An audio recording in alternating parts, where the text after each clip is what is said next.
Okay, I think we'll get started. Thank you for joining us for the webinar this morning. We do these live so that participants can ask questions at the end, so feel free to do that as we go along or when we wrap up. In addition to that, we record these sessions so that people can watch them at a later date, which means that we're going to be covering material that is applicable to all different types of practice situations. So keep in mind that if we're addressing something that doesn't fit in particular for your situation in your practice, we'll put up all of our contact information at the end and make sure that you can reach out to us with any questions that you have. And we can help you with those steps as well. So this month we are talking about housekeeping, and it's interesting because it's already getting to be the end of 2018, and I just want to start by saying this is a webinar and a training session that's designed for practice owners and office managers. There are parts of this that may be applicable to others in the practice, so you can feel free to pass it on if that's the case. And it is not that we necessarily think that everything needs to be done in October, but confronting and really paying attention to the different parts of oversight having to do with these areas of practice is really a great thing to do in the fall. It gives you a runway until the end of the year to wrap up the things that have year-end deadlines. And in management, we do a better job when we have a little bit more time to run up on our problems and our solutions and our points of development. Sometimes we find that we're quite reactionary. When it comes to, you get a notice in the mail, you have to handle it quickly, you don't quite have access to all of the information that you need. Perhaps finances are in play that make you choose a particular decision over another. So that's when it becomes difficult. And so this housekeeping checklist, if you will, is something that is part of our blog, something that we send out to all of our clients and customers, and something that we'll cover in the webinar today. Again, everybody's in a different situation, so not all of this is going to apply to you, but we'll run through these quickly and just make sure that we have a chance to cover them and perhaps spur some thoughts. The best way to approach this subject is not to look at a checklist like this, and this is true of many things in a practice, and say, oh, that's done, that's done, that's done, we've got this covered. Of course, no, it just comes in the mail, we know how to do that.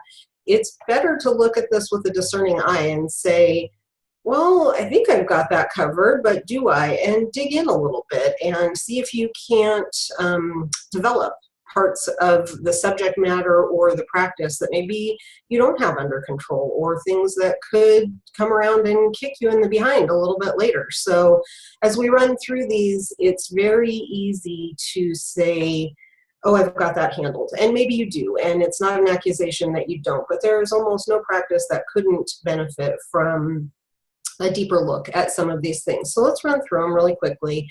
The first one is having to do with the doctor's own insurance coverage. And so for any given facility, any given doctor, any given number of doctors, it's important to pay attention to the renewal of your insurance policies. This is what protects you from anything that takes place in your facility with patient care, with sometimes staff, etc. So it's important for you to review things like your premiums, like your coverage, to make sure that as developments happen in the practice that you are accommodating those with increases or changes as is necessary. When it comes to something like this, it's really difficult to get a several hundred-page renewal packet in the mail and do justice to reviewing it. So even if your situation is that you want to have a broker or a lawyer review some of these things for you, getting those things set up so that you know who you want to consult and who needs to be involved in the review and the decision-making process, just having those things set up in advance is a great idea. Next thing is your financials. So taking a look at the performance of the practice over the course of the last year is an important thing to do. If you work with ePractice Manager, you typically have a lot of monthly and annual numbers that are being compiled as we go along, but every once in a while there is something that you want to look at, and we don't have those numbers. So putting together a very good set of key performance indicators and statistics for your practice is a great idea. And then going through a formal review process, an analysis, if you will, to see what is up, what is down, what needs intervention, what needs support. And at that point, it puts you in a really good position to start making your targets for the new year. This goal setting process is designed for you to take a look at your resources, any changes that are taking place. If you're adding a facility, if you're adding a provider, if you're decreasing some of those particular factors, it's important for you to get as accurate as possible in your goal setting. And of course, we can help you with that. But one of the big things is that we want to use these goals for prediction and motivation over the course of the year. And doing this step accurately, even though it's a bit time consuming, helps you to set everybody up for a win. You know, the doctor, the manager, the staff, all of those participants really need to have goals that they can go for that have been realistically analyzed, and that we can all play hard for those things and make some progress and take our wins when they come and fix our problems quickly when we see them coming. So this is a good time for you in this October, November time to make sure that you have all the stats that you need. And when you finish up the year, you can quickly enter your year-end numbers and then do the analysis and then set your goals right away. It is typical in a practice that it's February or March before some of this goal setting is done. Well, by that time, let's say that you've set an unrealistic goal and you're 2 or 3 months into the production process. Well, you're already behind from the get-go. At that point, these goals become pretty unreal to you and your team. People stop playing for them. People stop having interest in them and thinking that they can win. So it's a good process for you to spend some time preparing in the fall, so year end is just as simple as possible. Of course, that leads us into taxes. And everybody has a different situation when it comes to something like this. There's a lot of practices that handle in-house bookkeeping and accounting, lots of practices that outsource almost everything. Well, there should be a review process. So let's say that you have a smaller practice and you're doing a lot of this stuff in-house. You really should set up having a tax advisor, an accountant, an enrolled agent, somebody who's going to work on your behalf to just review the information that you've been putting together over the course of the last year. If you're a doctor who has an office manager who's doing this, there's no possible way that we're saying that anything is off track, for example, but you know, when you're doing it every day, every week, every month by yourself in a vacuum, it's important to get somebody else's eyeballs on that. A doctor doesn't always have the ability to scrutinize at such a detailed level. And the opposite is true. If you have an accounting firm and a bookkeeper who's doing all of this for you, getting an outside review is important so that you don't all of a sudden just generate your summaries, your W-2s, your 1099s, your, you know, even your own taxes and not catch the things that you should. So obviously the trick when it comes to accounting is to do these things as they come, not let them pile up. We're prone to making mistakes and having backlogs and having problems when there's a big stack of things that need to be entered or analyzed. So this is a great thing for you to just make sure is in check all the way throughout the year, but a summary at the end. Then we want to take a look at your compensation system for the practice as it relates to your staff. So typically in an office, it's very common, you hire someone and within 6 months to a year, they ask you for a raise, you give it to them or you don't give it to them. And so it goes with all of your team members. Well, if you have a large team, then that's a lot of decision making that you're addressing throughout the year. And it's also pretty difficult for you to know what's warranted, when to hold off, that kind of thing. So If you've worked with ePractice Manager for any length of time, you probably know that we suggest a performance review situation for your team throughout the year, and we separate out compensation review from the performance review process. So at the end of the year, it's a great idea for you to take a look at all of your financials. Sometime in the month of February, take a look at your viability and your goal setting is already in place, and then make a compensation decision for your entire team. And we can help you to do this. It's more or less complicated depending on how far down this road you have gone already. But basically what we want to do is take a look at what we're in a position to do for compensation and bonuses for your whole team as a whole at one time, make those decisions, and then operate off of that for an entire year instead of putting ourselves in the position of constantly having to address this.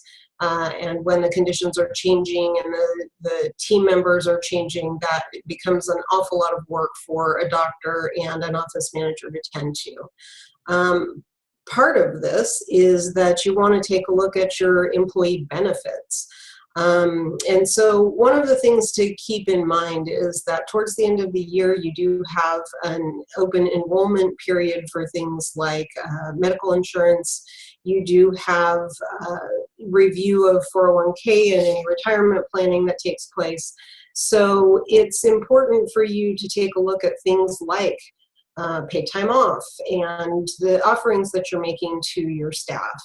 Now, one of the things that happens is that a team member will say, for example, that say that they're talking to a spouse or they're talking to a friend about their compensation, and they'll pretty quickly boil down to just their take-home pay, for example.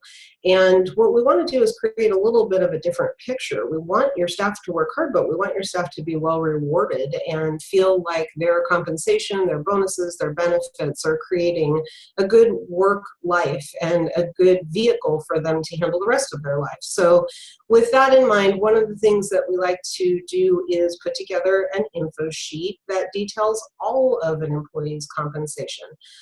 Take a look at the paid time off that you offer, take a look at the holidays that you offer, take a look at the entire package of the benefits that you offer, and write that down so that you can show it to a person and give them the idea that their benefit package easily totals up to $40,000 a year, where they were thinking it was a few $100 a week in take-home pay. It's an entirely different picture. So we want to make sure that we help you to detail your employee compensation and their benefits, and so then we can take a look at that together.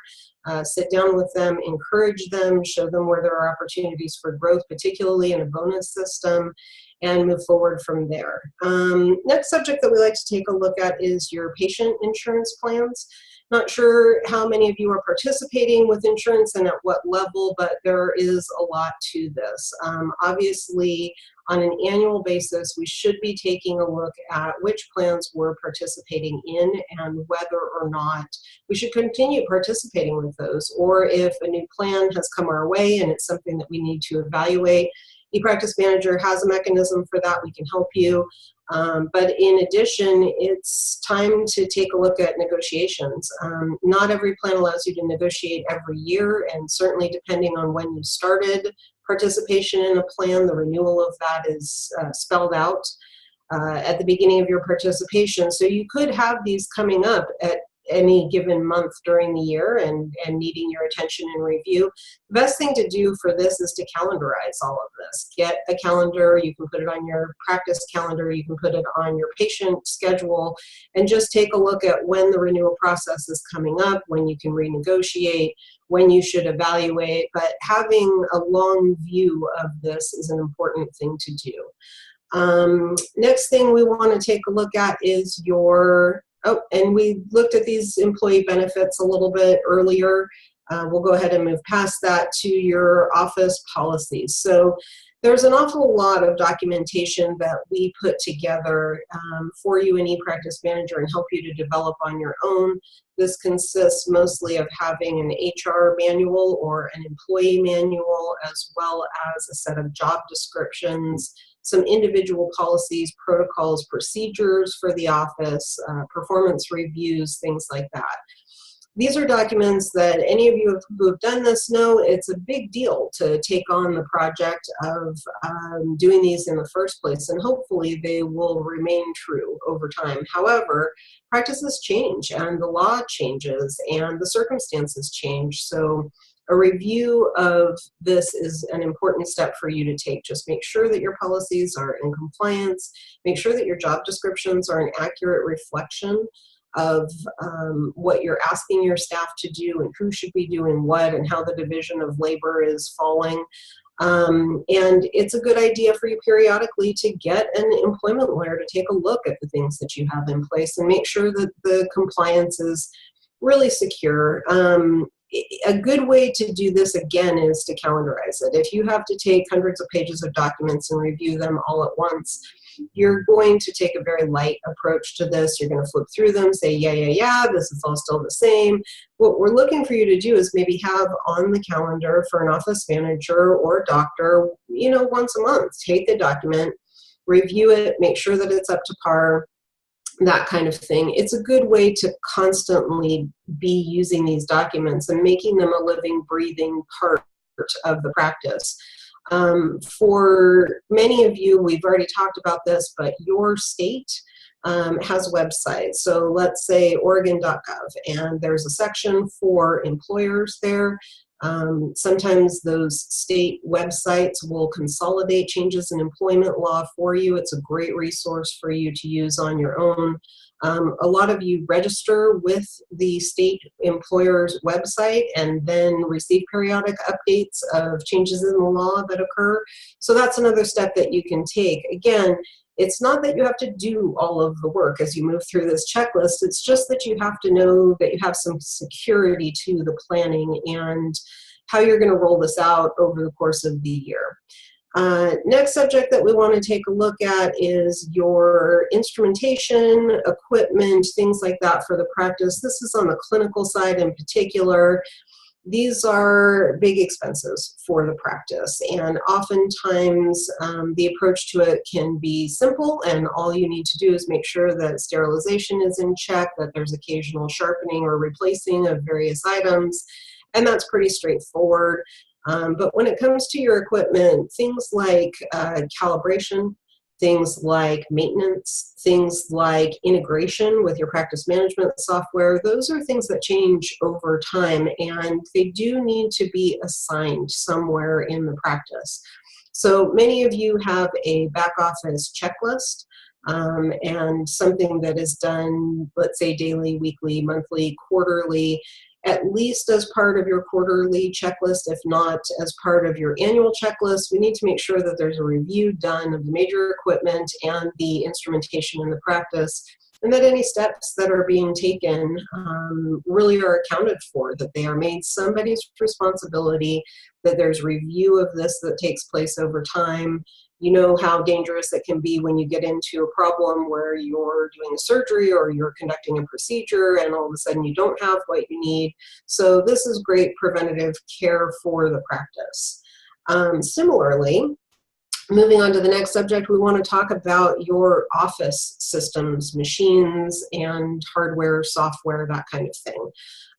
It is foolish for us to think that we're going to set up our computer and just leave it running for 5 years and nothing is ever going to go wrong. So that's just not how it is in this day and age, particularly with the integration situation that we have with practice management software and other office systems.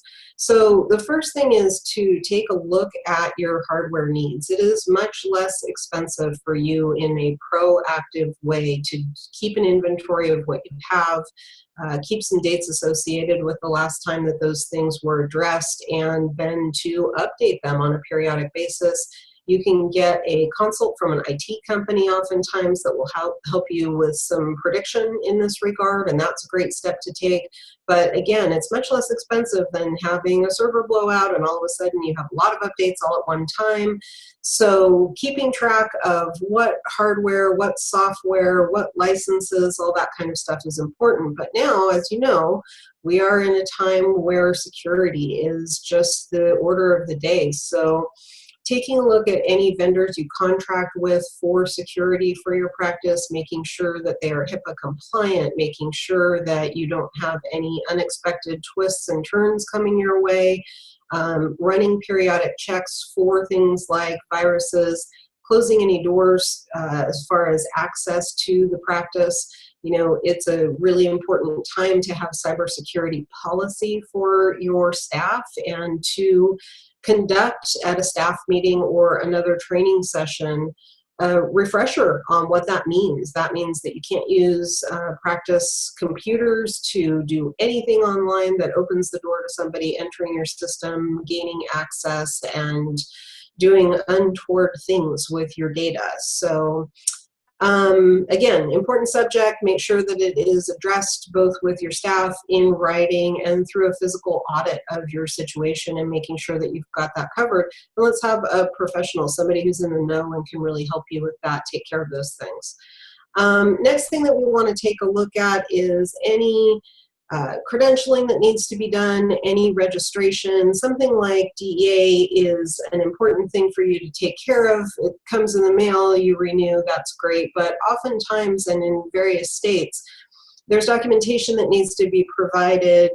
There are inspections that need to be done periodically, and I can't tell you how many times people are caught off guard by this. They end up with an inspector in the office, they didn't know they were coming, that kind of thing. So it's important for you, again, to check the regulations of what is required and to make sure that you have that calendarized. Take a look at when approximately it's supposed to happen every year. Get ahead in terms of turning in your documentation. If you have an inspection, again, have a training with your staff, let them know what's going to happen, let them know what you need to do to prepare.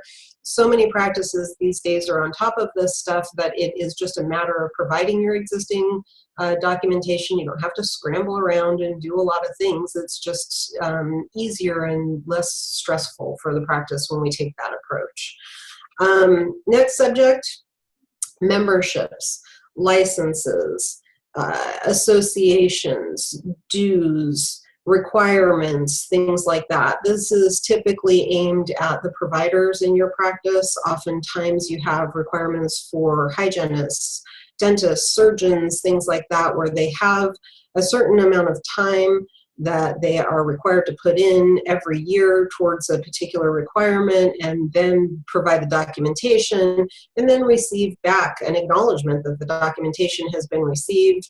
Oftentimes we will hear from people that something 18 months ago has come around to kick them in the teeth because, but I sent it in, and if you don't hear back, it's not confirmed. So that's the kind of thing that you want to just do an audit of. Where does your participation lie with all of these subjects? What is the approximate timing you can expect to hear from these organizations? And what preparatory steps do you need to make so that all throughout the year you're completing your documentation, you're handling all of your dues and fees, you're handling all of your requirements, and then it's just not a problem. Similar to this is continuing education, and we want to look at this two different ways. Number one is your participation in continuing education. Again, any requirements for providers. It's a good time for you to use your resources like the ADA, any of your specialty associations, any of your local and regional associations, management, that kind of thing, and decide in a predictive way what you want to do for the coming year. Handle all of your documentation for the previous year. But another thing is, many of you are in a situation where you can participate in or start a study club as an PR action for your own practice. And this is a great time for you to be reviewing who can participate with you. If you have your own study club, if you have your own continuing education evening programs, things like that, certainly we need to know who your speakers are, what your events are going to be, that kind of thing. If you don't have one, this is a great time for you to consider whether or not there is an educational arm of your practice that is required. If it's something you can do for the dental community, if it's something that you can do to boost the awareness on various subjects, but also for your practice in general. So it's a bigger subject than we sometimes give credit for. I think it's one that's good for you to look at. If you are going to participate in running a continuing education arm of your practice, you certainly want to do this earlier than October to plan for the coming year. You'll need venues and all kinds of things. So that's the kind of thing that you want to put on your calendar, maybe for the summer, something like that timing. Next thing that we want to take a look at is your physical space. Everybody is in a different situation having to do with this. If you are a building owner and you have renters, let's say, in a building that you own, you're certainly in a situation where you have to negotiate leases periodically or handle improvements or maintenance for your own suite and for your tenants. If you are leasing, sometimes you have an agreement for a certain dollar amount of improvements over time, and that comes due, but you have to ask for it. And then there's just general maintenance. Are there things with the physical space, everything from the interior to the exterior, that need periodic review? Again, it is much better for us to be addressing those things proactively than when they become a burden to us and all of a sudden you have a problem with a pipe that bursts and all of that. So let's take a look at the physical space itself and any maintenance issues. But what about upgrades? If it's time for you to do some cosmetic upgrades to your practice, it takes a fresh set of eyes to understand that. We get complacent, we look at things through our own eyes, we don't necessarily see things as our patients do. So maybe you can do an exercise where a certain number of your staff are on a committee having to do with the physical space, have them walk through and just look at each room and make suggestions. We should paint here, we could replace flooring here, cabinets need to be cleaned or painted here, updated there, that kind of thing. It's not that you're going to do every single thing that every single team member suggests, but I find that oftentimes we don't look at it enough and we don't make any progress because we just put it in one big category and say, oh, yeah, we need to renovate. But there are small things that you can do along the way. Sometimes it's even just decorative, changing up the arrangement of things on counters and walls and things like that. It can brighten and freshen things up and make a big difference. So walkthrough is a great tool for this. I'm hoping, and that's kind of the last of what we want to cover on the list today, but I'm hoping that it's giving you some ideas of things that you want to have on your own list, things that we haven't even brought up here today, things that are particular to your own practice, and making sure that you get this point of view that crisis management is definitely no good. It forces us to make poor decisions and doesn't give us enough time to be creative and proactive about the things that we want to be. So just having an office manager, a doctor who has a calendar, you can do this through ePractice Manager, you can calendarize all of the things that you have upcoming and the pieces of the practice that you want to address. Giving yourself enough time to do that, giving yourself fresh eyes to do that, it will keep you out of these situations throughout the year, and we're hoping that this will be of help to you over time. So I'd like to just see if there are any questions at this point, and find out if you guys have any questions about these subjects or anything you'd like to talk about further. We have a summary here for your review so that you can see some of the areas we'd like to talk about either now in a question and answer period or throughout your ongoing consulting. Let's make sure that we all are talking about these and moving these subjects forward. Anyone? All right. Well, that'll do it for this installment. Thank you for attending today. You have my contact information up on the screen. I'm working with many of your practices directly, so if there's anything that you need from me, please let me know. We're going to include the idea of this checklist and its use in our upcoming calls, so hopefully we'll cover all of these bases together. Thank you very much. Take care.